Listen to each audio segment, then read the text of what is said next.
Hadratal muhdaramin, para alim, para kiai, para imam, para khatib, cedik pandai tua-tua tengganai yang kami hormati, Bapak RT 16 dan RT 17 beserta perangkatnya, bapak-bapak, ibu-ibu, tamu undangan sekalian yang dimuliakan Allah Subhanahu wa taala. Alhamdulillah, pada kesempatan malam hari ini kita bisa silaturahim, kita bisa bermuajahah memenuhi undangan Bapak Amir sekeluarga dalam rangka walimatus safar atas keberangkatan ibunda beliau yang bernama Ibu Masturah memenuhi panggilan Allah melaksanakan ibadah umroh. Kita doakan mudah-mudahan sejak berangkat hingga pulang dalam keadaan sehat, amin Allahumma amin. Kalau malam ini kita mengadakan memperingati walimatus safar di kediaman Bapak Amir, mudah-mudahan besok, lusa, atau kapan secepatnya mudah-mudahan kita bisa mengadakan acara itu di tempat kita sendiri, amin Allahumma amin. Mudah-mudahan yang hadir, yang aminnya kencang, kita doakan mudah-mudahan segera diberi rezeki berangkat umroh, amin Allahumma amin. Berikutnya salawat dan salam marilah sama-sama senantiasa kita haturkan pada junjungan kita Nabi Agung, Nabi besar Muhammad sallallahu alaihi wasallam. Sallallahu alaihi wasallam. Kalau disebutkan nama Nabi Muhammad kemudian kita tidak mau mengucapkan salam, kata Nabi itu orang yang pelit. Al-bakhil, orang yang pelit itu siapa? Man dzukira ismi indahu, orang yang disebutkan namaku di depannya walam yusalli alayya, tapi tidak mau bersalawat kepadaku, itu orang yang pelit. Kenapa kita harus berterima kasih kepada Nabi Muhammad sallallahu alaihi wasallam dengan setidak-tidaknya mengucapkan salawat kepada Nabi Muhammad? Karena jasa beliau tidak terhitung untuk kita semua. Bahkan alam semesta ini oleh Allah tidak diciptakan kecuali karena kecintaan Allah kepada Nabi Muhammad sallallahu alaihi wasallam. Amin Allahumma amin. Bapak, Ibu, hadirin sekalian dimuliakan Allah Subhanahu wa taala. Malam ini saya diminta oleh Bapak Amir sekeluarga untuk menyampaikan sedikit tausiah tentang walimatus safar keberangkatan umroh. Alhamdulillah pula malam ini saya tadi dapat nama baru dari Pak Sukadi, Ustadz Amrul. Ustadz Amrul. Bapak Ibu sekalian dimuliakan Allah Subhanahu wa taala. Sebagaimana malam hari ini kita memperingati walimatus safar keberangkatan Ibu Masturah menuju Baitullah, memenuhi undangan Allah, duyufur rahman, maka mudah-mudahan yang pertama adalah senantiasa kita bersyukur bahwa kita diberikan rezeki oleh Allah Subhanahu wa taala untuk bisa melaksanakan ibadah umroh. Karena ibadah ini tidak semua orang mampu, tidak semua orang bisa melaksanakan. Hanya orang-orang yang memiliki istita'ah, memiliki kemampuan, yang kemudian dimampukan oleh Allah Subhanahu wa taala untuk bisa berangkat menuju Baitullah, memenuhi panggilan Allah. Bapak Ibu jamaah sekalian, kalau di antara kita mungkin ada orang yang kira-kira ekonominya berkecukupan, bahkan ekonominya lebih-lebih, tetapi tidak juga kunjung berangkat. Itu tandanya kemungkinan berarti belum dipanggil oleh Allah Subhanahu wa taala. Tapi ada saudara kita, tetangga kita, keluarga kita yang secara ekonomi biasa-biasa saja. Tapi karena Allah membuatnya mampu untuk berangkat, maka Allah panggil kita semua untuk berangkat ke tanah suci. Amin Allahumma amin. Pak, Bu, mau tak kira-kira kalau saya kasih ijazah amalan supaya cepat berangkat ke tanah suci. Mau, Pak? Tapi diamalkan betul, Pak. Ya. Yang pertama amalannya adalah baca surat Al-Fatihah satu hari minimal 1 kali. Surat apa, Pak? Fatihah satu hari 1 kali.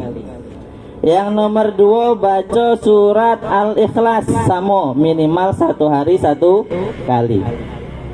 Yang pertama tadi surat Al-Fatihah, yang kedua surat Al-Ikhlas, yang ketiga ini yang tidak kalah penting yaitu siapkan surat tanah, Pak.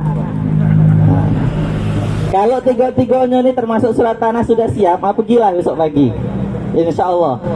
Ya. Nah ini apa tandanya? Di antara bahwa kita diberikan kemampuan oleh Allah untuk berangkat umroh adalah kemampuan zahir, kemampuan batin. Surat Al-Fatihah dan surat Al-Ikhlas di antaranya adalah riyadhah batiniyah. Di antaranya adalah merupakan olahraga, bentuk tirakat kita secara batin, meminta kepada Allah Subhanahu wa ta'ala. Tanda daripada surat tanah itu adalah bahwa kita mempunyai kemampuan secara iktisadi, mempunyai kemampuan secara harta ekonomi. Kita berangkat diberikan bekal yang cukup, keluarga di rumah, kemudian tetap juga bisa makan, tetap terpelihara dengan baik. Jadi jangan sampai kita berangkat umroh tapi yang di rumah kelaparan. Ya. Maka harus sesuai, yang berangkat umroh bekalnya cukup, yang ditinggal di rumah juga tetap aman. Amin Allahumma amin, Allahumma amin. Bapak Ibu sekalian dimuliakan Allah Subhanahu wa ta'ala, ibadah umroh itu ditandai dengan kita mengucapkan atau berniat ihram. Nanti ketika Ibunda Masturah sudah mengucapkan labbaik Allahumma umrata wa ahramtu biha lillahi ta'ala, maka tidak boleh ada al-fusuq ar-rafas, ya, ar-rafas wal jidal, tidak boleh. Maka kalau tidak boleh ada rafas, apa rafas itu? Rafas itu adalah hubungan suami istri, atau mukaddimahnya, atau kata-kata yang menjurus kepada membangkitkan hawa nafsu, itu namanya rafas. Tidak boleh ada jidal, tidak boleh ada perkelahian, baik verbal maupun fisik. Kalau ada yang tidak cocok di hati kita, di mata kita, jangan dikomentari. Maka oleh sebab itu ketika sudah melafalkan ihram, niat ihram labbaik Allahumma umrata wa ahramtu biha lillahi ta'ala, maka kita disunnahkan untuk banyak-banyak membaca talbiyah. Bapak Ibu semua, mari sama-sama kita baca. Labbaik Allahumma labbaik, labbaik la syarika laka labbaik, innal hamda wan ni'mata lak wal mulka la syarika lak. Labbaik Allahumma labbaik, labbaik la syarika laka labbaik, innal hamda wan ni'mata lak wal mulka la syarika lak. Kalau sudah kita membaca talbiyah, maka pasti hati kita akan merasa tersentuh, bahkan air mata kita hampir netes. Ini bukan dibuat-buat, ini betul-betul karena ruh daripada lafaz talbiyah. Ini menggambarkan bahwa dia dalam hati kita itu punya kecenderungan bahwa kita ini adalah seorang hamba yang selalu mempertuhankan Allah Subhanahu wa ta'ala. Ini kecenderungannya di hati kita. Maka kalau ada orang yang tidak beragama, maka sesungguhnya dia menyalahi kecenderungan hatinya sendiri, menyalahi fitrahnya sendiri. Maka Bapak Ibu tadi sampaikan bahwa tidak boleh ada jidal, tidak boleh ada rafat ketika sudah melaksanakan ihram. Di antaranya misalnya kalau tadi kita mengucapkan talbiyah dengan lagu labbaik Allahumma labbaik. Kalau di sana ada saudara kita, tetangga saudara kita yang sama-sama tamunya Allah, nadanya beda, jangan dikomentarin. Labbaik Allahumma labbaik. Cuma tuh. Jangan dikomentari. Apa entah macam tuh, macam ngejepit be kakinya. Ya. Nah, apapun yang terjadi di sana tidak boleh kemudian kita berkomentar, tidak boleh kemudian kita ngomongin ya, ghibah. Tidak boleh kita gibahin. Itu adalah riyadhah kita, di mana kita di sana adalah latihan secara fisik dan roh untuk melatih spiritual kita. Fisik kita dituntut untuk khusyuk, fisik kita juga dituntut untuk beribadah, khusyuk menghadap Allah Subhanahu wa taala. Begitu juga hati kita dituntut untuk khusyuk menghadap Allah Subhanahu wa taala. Kalau di sana masih banyak yang kita cerita, masih banyak kita ngomongin orang, berarti fisiknya tidak ikut beribadah, apalagi hatinya. Begitu pula sebaliknya. Kalau hatinya tidak khusyuk, pasti tanda-tandanya adalah suka ngomongin orang. Maka di sana adalah tempat kita riyadhah, tempat kita berlatih untuk kemudian khusyuk baik zahir maupun batin menghadap Allah Subhanahu wa taala. Maka inilah yang kemudian oleh Syekh Nawawi Al-Bantani di dalam kitabnya Al-Idhah disebut dengan umroh yang mabrurah. Mabrurah itu kata Syekh Nawawi di dalam kitab Idhahnya artinya adalah makbul. Mabrur artinya makbul. Di antara tanda makbul itu apa? Wa min alamatil qabul ayyarji'a khaira. Di antara indikator, di antara tanda-tanda ibadah kita khususnya haji maupun umroh itu mabrur, qabul, diterima oleh Allah Subhanahu wa taala, di antara ciri-cirinya adalah ayyarji'a khaira. Saat kita kembali ke tanah air, selesai melaksanakan ibadah haji ataupun umroh, maka kita dalam keadaan suci kembali seperti anak kecil yang tidak punya dosa. Tidak hanya kemudian suci saja, tetapi kemudian kesucian itu tetap dipelihara. Kalau sebelum berangkat umroh mungkin sholatnya masih ada bolong-bolong, maka setelah balik umroh semuanya sudah diperbaiki menjadi awal waktu ya. Kalau sebelum berangkat umroh masih seneng gibah kanan kiri, ngomongin tetangga A, B, C, D, maka setelah pulang dari umroh sudah terbiasa mulutnya untuk tidak dibiasakan untuk tidak ngomongin orang, untuk tidak gibahin orang. Itu diantara tanda-tanda mabrur, diantara tanda-tanda kabulnya ibadah kita. Ini saya tidak lama-lama lah nih, bentar baik 15 menit ya Pak ya. 10 menit lagi selesai lah. Bapak Ibu sekalian yang dimuliakan Allah Subhanahu wa taala,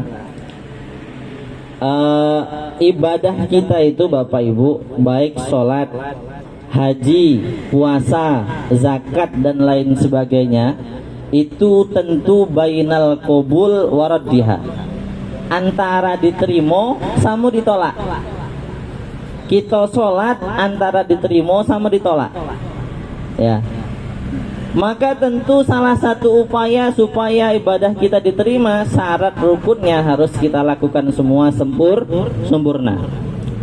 Meskipun sholat syarat rukunnya sudah kita lakukan, sudah kita penuhi semua secara sempurna, itu pun belum tentu sholat kita, ibadah kita diterima oleh Allah Subhanahu wa ta'ala. Kadang kita nih Pak, kalau sholat barang yang hilang ketemunya pas sholat. Kunci motor di mana? Pas belum sholat tadi tidak ketemu, pas lagi sholat ingat, aku taruh kantong baju gue sangat di hanger. Duit kita di kantong belakang, ingat pas sholat kita meraba-raba kantong belakang. Nah ini adalah tanda-tanda bahwa sebenarnya ibadah kita meskipun sudah kita maksimalkan itu masih tetap bainal qabul waraddiha, apalagi yang syarat rukunnya tidak sempurna kita tunaikan, kita penuhi, ya. Jadi maka kata ulama, yang memasukkan kita ke surga itu bukan sholat kita. Bayangkan Bapak Ibu, kalau kita di dunia itu hanya 60 sampai 70 tahun, sedangkan kita di akhirat nanti abadi selamanya, maka apakah cukup modal kita sholat selama 70 atau 60 tahun itu untuk masuk surga selamanya? Aku yakin modal itu tidak akan cukup untuk masuk surga selamanya, meskipun kita sholat tiap hari tunggak-tunggit, ya. Apalagi sholat itu sendiri syarat rukunnya belum kita penuhi. Yang sudah dipenuhi saja itu kemudian belum tentu diterima oleh Allah Subhanahu wa ta'ala. Maka jangan kita merasa paling banyak ibadahnya kemudian paling berhak masuk surga. Jangan pula kita merasa yang paling dikit, merasa paling sedikit ibadahnya paling minder masuk surga. Jangan, ya. Karena ibadah kita tidak menentukan kita masuk surga atau tidak, melainkan rahmat Allah Subhanahu wa ta'ala. Begitu juga umroh, begitu juga haji. Sebaik mungkin, semaksimal mungkin syarat rukunnya kita penuhi. Dengan demikian harapannya mudah-mudahan ketika syarat rukunnya sudah penuh, sudah terpenuhi semua, hati kita bisa hudur menghadap Allah Subhanahu wa ta'ala. Dengan demikian pula maka umroh kita menjadi umroh yang mabrur. Bapak Ibu sekalian dimuliakan Allah Subhanahu wa ta'ala, tapi ada satu Bapak Ibu, ibadah yang tidak sama sekali ditolak, langsung diterima secara paripurna. Kalau sholat masih antara diterima sama tidak, puasa diterima sama tidak, hanya ada satu ibadah yang langsung diterima sama Allah, tidak mungkin ditolak. Apa itu? As-salatu ala Nabi Muhammad, sholawat kepada Nabi Muhammad sallallahu alaihi wasallam. Dalam suatu syair disebutkan, a'maluna bainal qabuli waraddiha. Amal kita itu bainal qabul waraddiha, antara diterima sama ditolak. Illa sholata ala Nabi Muhammad, kecuali sholawat kepada Nabi Muhammad sallallahu alaihi wasallam. Faqabuluha, maka diterimanya sholat itu khatman, sempurna paripurna, bi ghairi taraddudin, tanpa ada sedikit pun ditolak oleh Allah Subhanahu wa ta'ala. Lagi makan kita salawat diterima, lagi naik motor kita sambil baca salawat diterima oleh Allah, lagi nak ngantuk-ngantuk dikit baca salawat diterima Allah Subhanahu wa ta'ala. Dalam keadaan suci kita salawat diterima oleh Allah Subhanahu wa ta'ala. Dalam keadaan batal pun kita salawat tetap diterima oleh Allah Subhanahu wa ta'ala. Ini adalah salah satu spesial bentuk pengkhususan salawat kecintaan Allah kepada Nabi Muhammad sallallahu alaihi wasallam. Tidak hanya diterima, maka Allah akan membalas satu kali salawat itu dengan 10 kali salawat. Alhamdulillah. Bapak Ibu sekalian dimuliakan oleh Allah Subhanahu wa ta'ala, khusus kepada Ibu Maskurah yang akan berangkat umroh, terutama yang paling utama yang harus kita bekali diri kita adalah niat yang baik. Saat pertama kali kita mengawali tawaf, apa doa yang kita baca? Allahumma imanan bika. Ka'bah ada di sebelah kiri, ya, ada di sebelah kiri kita. Saat memulai tawaf di rukun Hajar Aswad, kita membaca doa Allahumma imanan bika. Ya Allah, aku datang ke sini karena iman kepadamu. Wa tasdiqan bi kitabika, aku datang ke sini ya Allah karena membuktikan kebenaran Al-Qur'anmu. Wa wafa'an li ahdika, aku datang ke sini menagih janjimu. Apa janji Allah? Kata Allah, yang datang ke sini aku ampuni semua dosanya sampai seperti anak bayi yang baru lahir. Kata Allah, yang datang ke sini akan aku kabulkan semua doa-doanya, tidak ada satu pun yang aku tolak. Maka kita datang ke sana untuk menagih janji Allah itu semua.